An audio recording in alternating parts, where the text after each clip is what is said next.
পড়ছি মীর মোশাররফ হোসেন অবাক হওয়া শিহরণ বই থেকে। তখন আরবের চারদিকে অন্ধকার, থক থক করছে আঁধারের কাদা মাটি। কোথাও কোনো আলোর চিহ্ন নেই, নেই এতটুকু সত্যের বাতি। একেই বলে জাহেলিয়াতের যুগ। আরব মানেই তখন ভয়ঙ্কর এক জনপদ, যেখানে মিথ্যা, কুসংস্কার আর ক্ষমতার দাপট। মানুষ মানেই এক একটি চকচকে তরোয়ার।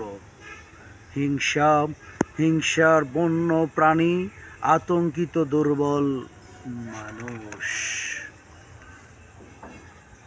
তারা অপেক্ষায় প্রহর গুণে কখন শেষ হবে এই নারকীয় পরিবেশের, কখন এক সময় শেষ হয় তাদের প্রতীক্ষার পালা।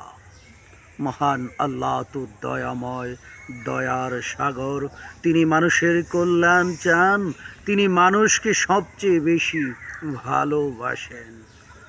আল্লাহ পাক মিথ্যার কুহুক থেকে পরিত্রাণের জন্য পাঠালেন দয়ার নবী মুহাম্মদ সাল্লাল্লাহু আলাইহি ওয়াসাল্লামকে।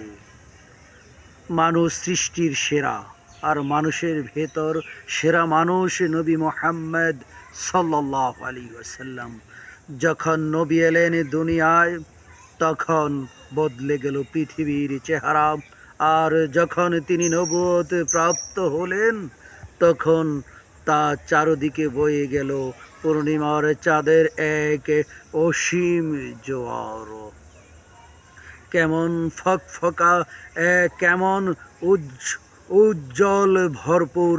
তিনি দুহাত তুলে ডাকলেন মানুষকে আল্লাহর দিকে, ইসলামের পথে, রাসূল সাল্লাল্লাহু আলাইহি ওয়াসাল্লামের দিকে।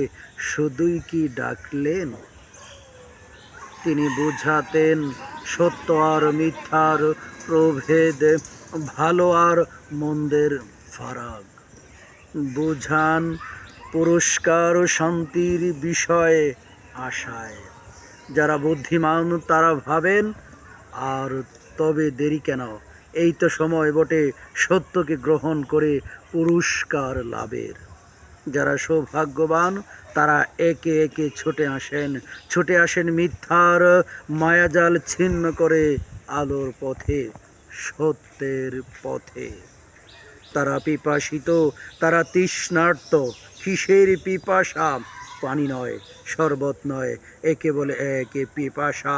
সেই পিপাসা মেটাতে পারে একমাত্র ইসলামের আবে কাউসার। ধন্যবাদ সকলকে।